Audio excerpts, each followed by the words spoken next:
Good morning. Thank you to Julie for passing to me the virtual microphone.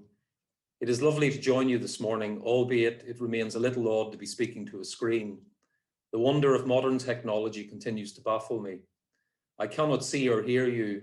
I have no idea if you are listening, but I am very grateful to you for joining us. My name is Martin McKervey. I'm Chair of the Sheffield Property Association and Vice Chair of the Sheffield Culture Collective. Today is an important day.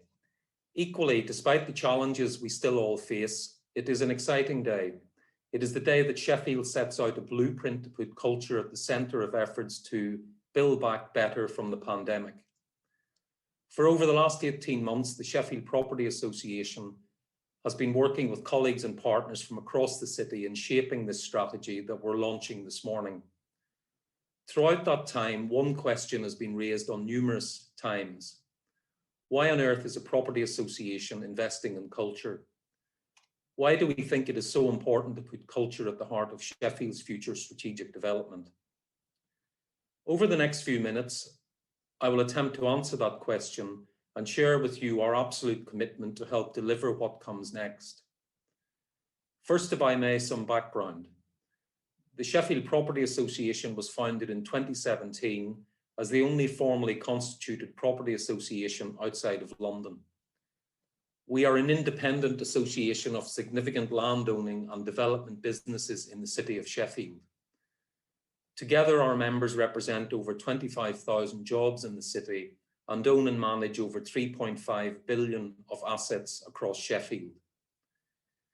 In 2019, the Sheffield Property Association became the accountable body for the Sheffield Culture Collective, one of 20 cultural compacts set up in the UK.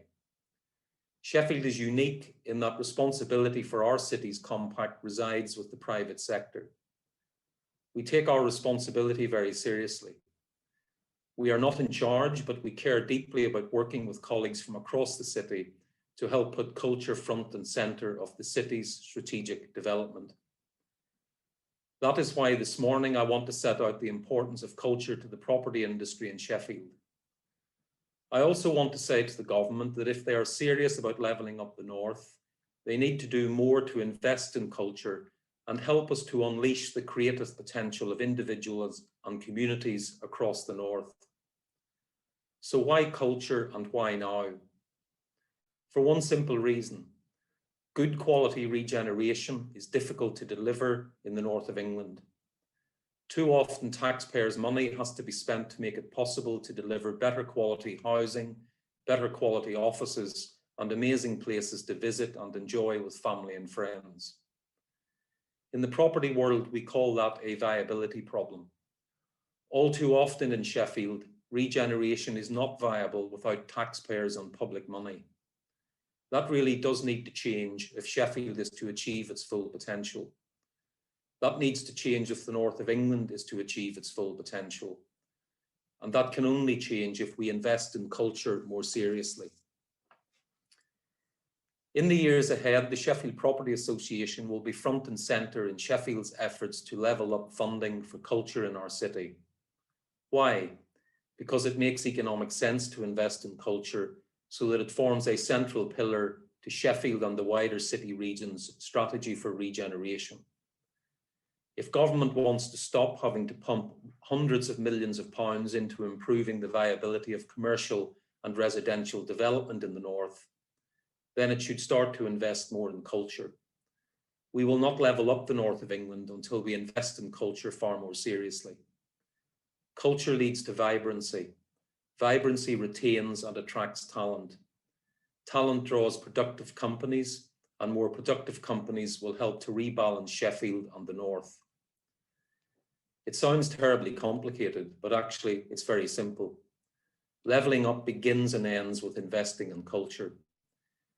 If you get that right, then regeneration becomes viable and taxpayers' money is needed less and less to build new homes, new offices, and amazing places to visit and enjoy with family and friends. Successful places are not solely defined by their economic outputs. What's equally important is quality of life and vibrancy. We know that this pandemic has tested the resilience of Sheffield and other cities. This new strategy is a huge opportunity to show our ambition to have a culture-led recovery. Through cultural placemaking, we connect people, communities, and our economy.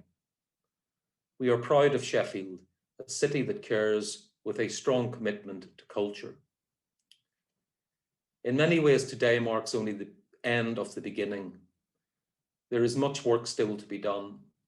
I would encourage you to read the strategy, reach out to us, let us talk about what we can achieve and do together. The Sheffield Property Association remains committed to continuing to invest in the work of the collective. We remain committed to supporting cultural bodies in the city and helping them to attract external funding. That is why the association will continue to invest financially in the work of the collective. It is why we will also be saying to our members that if they want to be more successful in Sheffield, they can achieve so much more by investing in the cultural vibrancy of the city.